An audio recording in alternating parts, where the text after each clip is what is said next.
사무엘상 28장. 그 무렵 블레셋 사람들이 이스라엘과 싸우려고 군대를 소집했다. 그러자 가드 왕 아기스가 다윗에게 말했다. 그대도 부하들을 거느리고 나와 함께 출전해야 할 것이요. 다윗이 대답했다. 알겠습니다. 그러면 이 종이 무슨 일을 해야 할지 알려주십시오. 아기스가 대답했다. 좋소. 나를 지키는 경호대장이 되어주시오. 당시 사무엘이 이미 죽었고 온 이스라엘이 크게 슬퍼한 후에 그를 그의 고향 땅 라마에 장사한 지도 오래되었다. 그리고 사울은 나라 안에서 무당들을 모두 쫓아낸 때였다. 블레셋 사람들이 군사들을 모아 수넴에 진을 치자 사울도 이스라엘 전군을 모아 길보아에 진을 쳤다. 사울은 블레셋 군대를 보고는 너무나 두려워서 마음이 크게 떨렸다. 사울은 어찌해야 좋을지 몰라 주께 여쭈어 보았지만 주께서는 꿈으로도 우림으로도 예언자를 통해서도 아무런 대답을 해주시지 않았다. 사울은 초조한 마음으로 신하들에게 명령을 내렸다. 너희는 무녀를 한 사람 찾아보아라. 내가 무녀에게 물어보아야 할 것이 있다. 신하들이 사울에게 대답했다.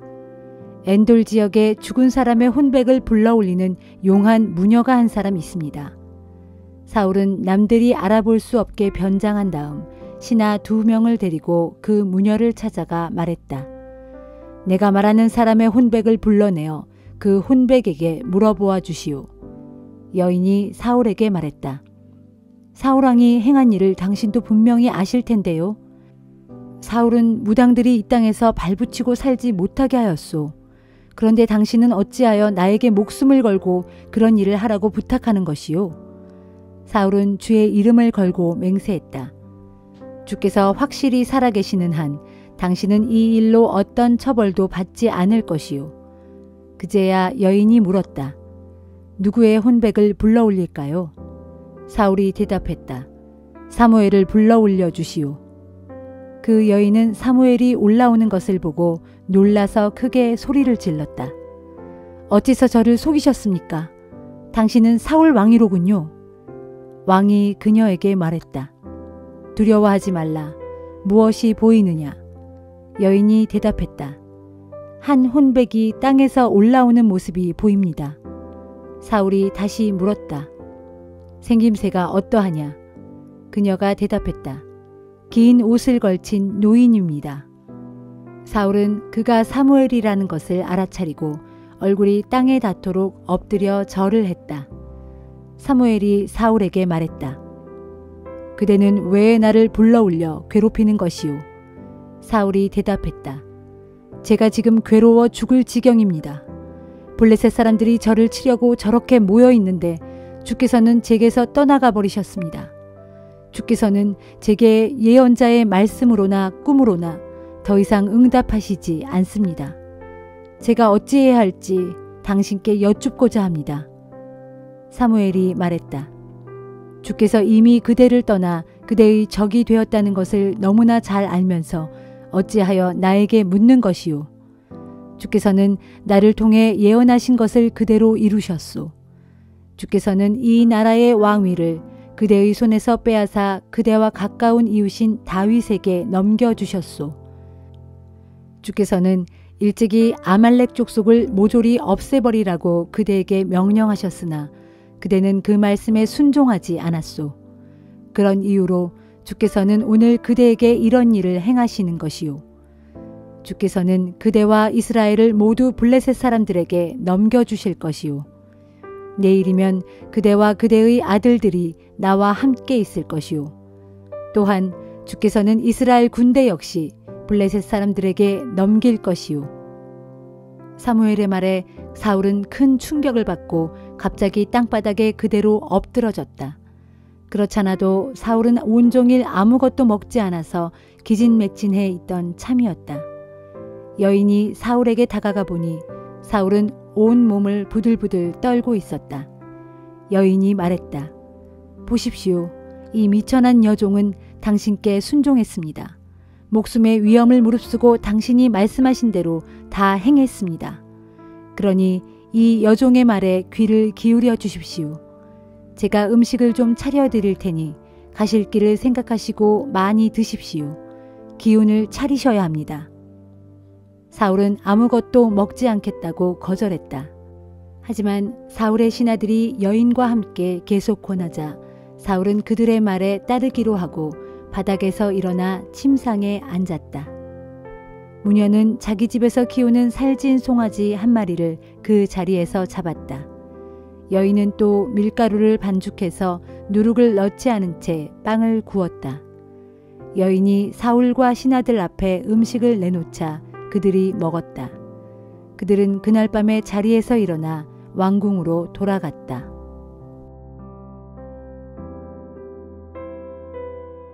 고린도전서 9장. 내가 자유인이 아닙니까? 내가 사도가 아니란 말입니까? 내가 우리 주 예수를 보지 못했다는 말입니까? 내가 주 안에서 열심히 일한 결과로 얻은 열매가 여러분이 아닙니까? 다른 사람에게는 내가 사도로 여겨지지 않을지 몰라도 여러분에게만큼은 내가 분명히 사도입니다. 여러분이야말로 주 안에서 나의 사도 직분을 보증하는 인장이기 때문입니다. 나를 비판하는 사람들에 대하여 나는 이렇게 나 자신을 변호하고자 합니다. 우리에게는 먹고 마실 권리가 없습니까? 만일 나에게 믿음을 가진 아내가 있다면 나도 다른 제자들이나 주의 형제들이나 베드로처럼 아내를 데리고 다닐 수도 있는 게 아닙니까? 어찌 나와 바나바에게만 생계를 위해 직접 일하지 않고도 먹을 권리가 없다는 말입니까? 생각해 보십시오. 자기 비용을 써가면서 군대 생활을 하는 사람이 어디에 있습니까? 포도원을 가꾼 농부가 누군들 자기 포도원의 포도를 따먹지 않겠습니까? 양이나 염소를 기르는 목자가 누군들 그 젖을 먹을 권리가 없단 말입니까? 내가 세상 사람들의 관점에 따라서만 이렇게 말하고 있다고 생각하십니까? 그렇지 않습니다. 율법에도 똑같은 말을 하고 있지 않습니까? 곧 모세의 율법에 보면 타작마당에서 곡식을 밟아 떠는 소의 입에 망을 씌우지 말라 하고 기록되어 있습니다.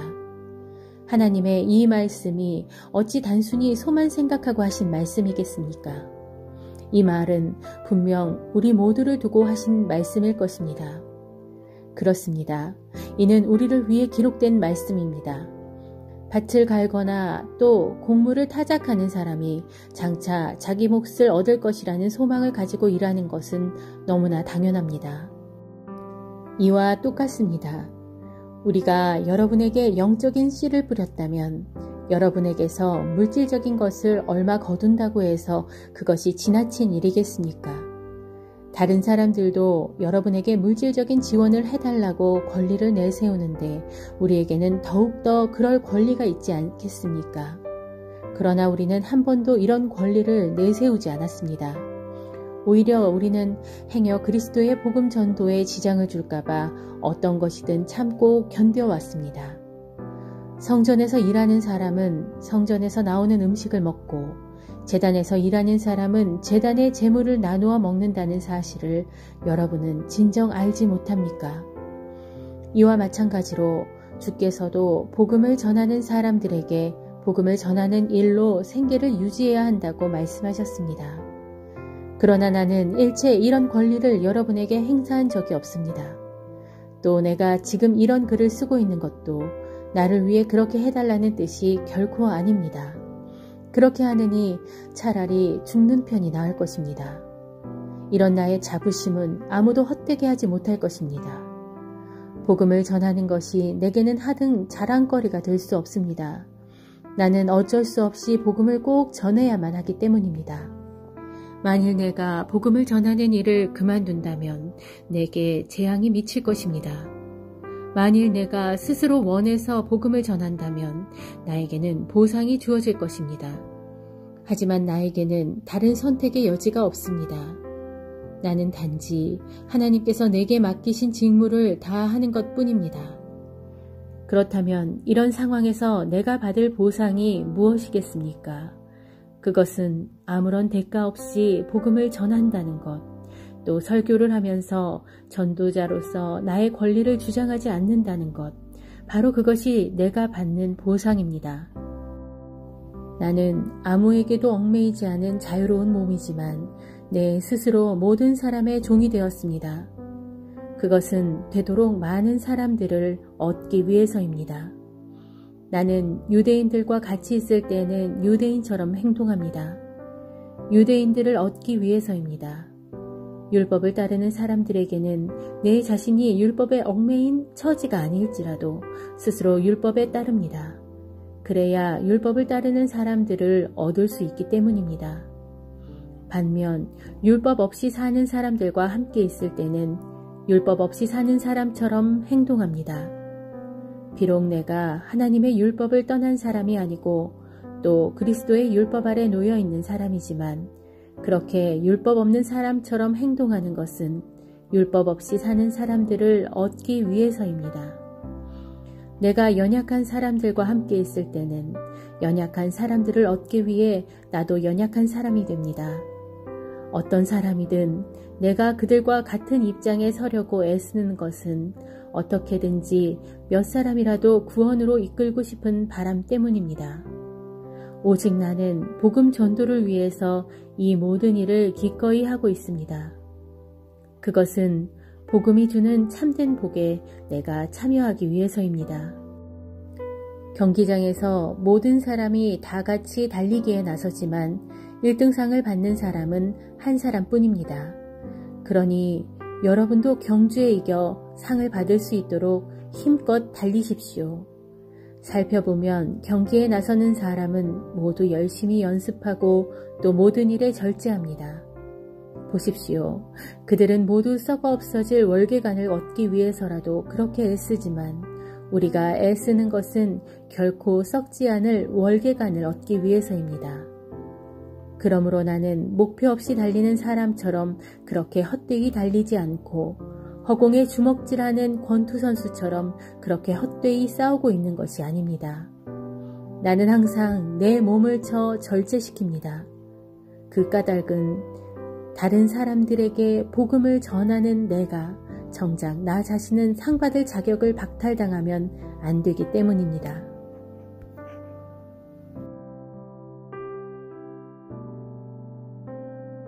에스겔 7장. 주께서 또 내게 말씀하셨다. 너 사람아, 이제 나 주가 이스라엘 땅을 향하여 선포한다. 보라, 마지막이 왔다. 이 땅의 사방 구석구석까지 마지막이 닥쳐왔다. 이제 내게 마지막이 닥쳐왔으니 내가 너희에게 내 모든 분노를 터뜨릴 것이다. 내가 너희 행실을 조목조목 따져 내가 행한 행실대로 너를 심판할 것이니 곧 내가 행한 모든 가증한 행위에 대하여 그대로 대갚아 줄 것이다.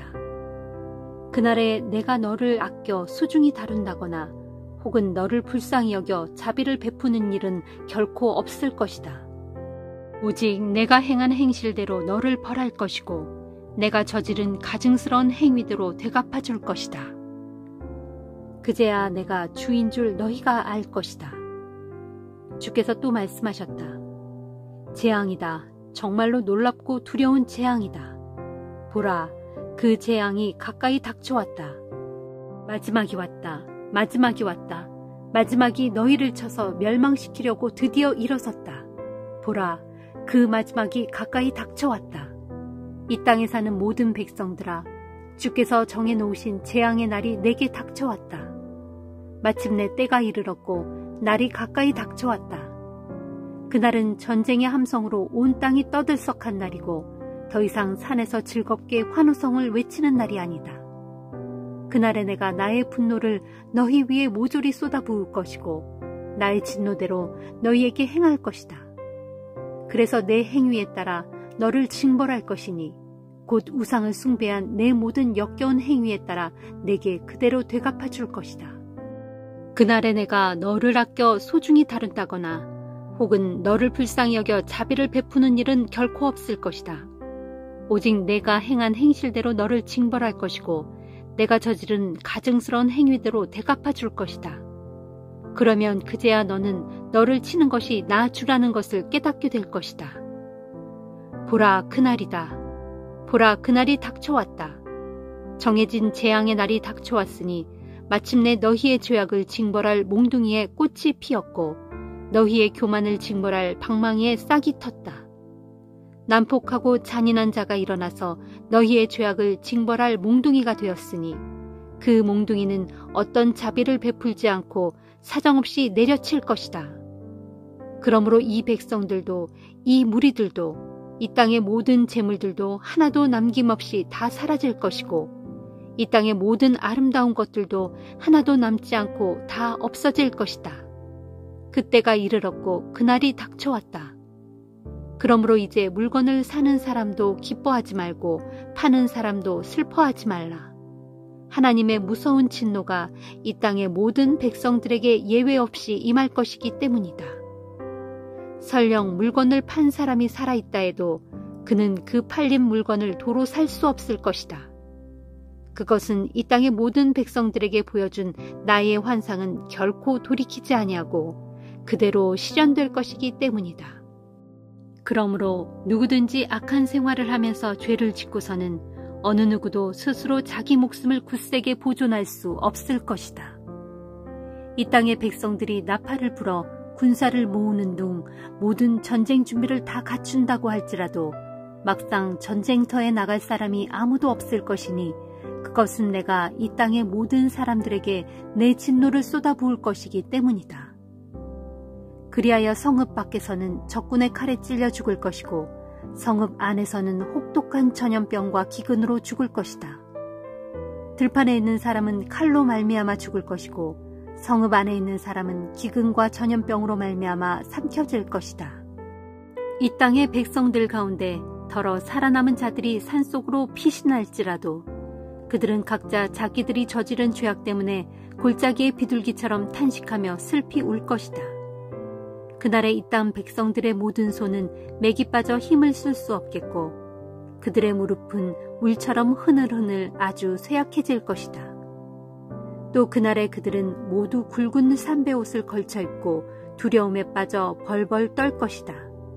그들의 얼굴에는 수치심이 가득할 것이고 그들의 머리카락은 번민 중에 다 빠져 대머리가 될 것이다. 또 그날에 그들은 자기들의 은을 길거리에 버리겠고 자기들의 금을 오물인 양 더럽게 여길 것이다. 그 까닭은 나주가 활활 불타는 진노로 그들에게 무서운 재앙을 베풀 때에 자기들의 은과 금이 자기들의 목숨을 능히 건져줄 수 없고 자기들의 심령을 조금도 만족시켜주지 못하며 자기들의 허기진 배를 하나도 채워주지 못하기 때문이고 도리어 그것들이 자기들을 걸려 넘어지게 해서 죄만 짓게 만들었기 때문이다. 즉 그들은 자기들의 은과 금으로 아름다운 장신구를 만들어 그것을 자랑함으로써 교만해졌고 또 그것으로 온갖 가증한 우상들과 보기 싫은 역겨운 물건들을 만듦으로써 죄를 지었다. 그러므로 내가 그들의 은과 금을 그들에게 더러운 오물이 되게 하겠고 또 그것들을 다른 이방 침략자들의 손에 붙여 약탈해 가게 할 것이며 세상의 악인들에게 붙여 약탈해 가게 하고 더럽히게 할 것이다. 그날에 내가 내 얼굴을 내 백성들에게 돌이켜 떠나갈 것이니 이방 침략자들이 내 은밀한 처소인 성전을 마구 짓밟아 더럽힐 것이고 난폭한 군사들이 거기로 들어와 성전의 물건들을 마구 약탈해 갈 것이다. 자, 이제 너는 쇠사슬을 준비해 두어라. 피 흘리는 살인의 죄가 이 땅에 가득 차 있고 남을 해치는 폭력의 악이 이 성읍에 가득 차 있으므로 내가 기필코 쇠사슬에 묶여 포로로 끌려갈 것이기 때문이다. 내가 세상에서 가장 무자비한 자들을 데려다가 예루살렘의 좋은 집들을 차지하게 하겠고 그 성읍의 악한 자들의 교만을 끝장내버릴 것이니 그날에 그들의 성소가 더럽혀질 것이다. 재앙이 닥치면 그들이 애써 평강을 찾겠지만 그 땅 어디에서도 평강을 찾지 못할 것이다. 재앙에 재앙이 겹치고 흉흉한 소문이 꼬리에 꼬리를 물고 이어질 그날에 이 땅의 백성들이 예언자를 찾아가 애타게 계시를 구하겠지만 그것은 아무 소용없는 헛된 일이 될 것이다. 정녕 그날에는 제사장들에게는 가르칠 율법이 없어질 것이고 장로들에게는 조언할 지혜가 사라질 것이다. 왕은 통곡할 것이고 지도자들은 절망에 휩싸일 것이며 백성들의 손은 두려움으로 인해 덜덜 떨릴 것이다. 그날에 내가 이 백성들이 저지른 행위대로 다 갚을 것이고 그들이 저지른 죄악에 따라 그들을 심판할 것이니 그제야 그들이 비로소 내가 주인 줄을 깨닫게 될 것이다.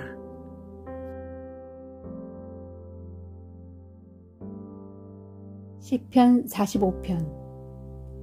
내 마음이 흥에 겨워 왕에 관한 노래가 절로 흘러나오니 내 혀는 훌륭한 문필가의 붓과 같구나.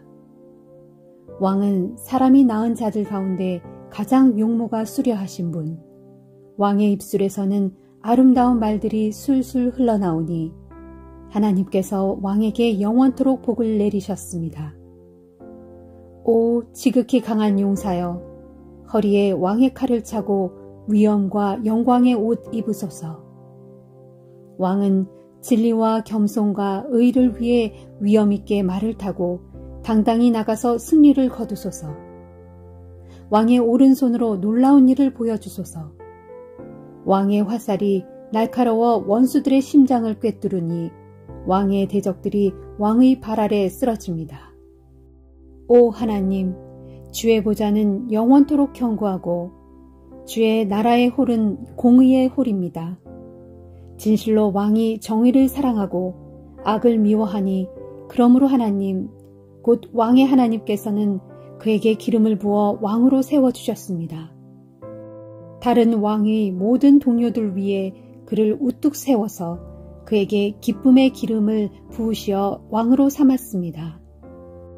왕의 옷자락에서는 모략과 침향과 육개 향기가 은은히 풍겨나오고 상하 궁궐에서 흘러나오는 현악기 소리는 왕을 흥겹게 합니다. 왕이 소중히 여기는 궁궐 여인들 가운데는 문나라 왕들의 딸들이 있고 왕의 오른쪽에는 오빌의 순금으로 곱게 단장한 왕비가 있습니다. 오 왕비님, 내 말을 귀 기울여 듣고 내 말을 잘 생각해 보십시오. 이제는 그대의 백성과 그대 아버지의 집은 잊어버려요. 그러면 왕이 그대의 아름다움에 흐뭇해하고 그대를 사랑하게 될 테니까요. 이제는 왕이 그대의 주인이시니 왕을 공경하고 그분을 잘 섬기십시오.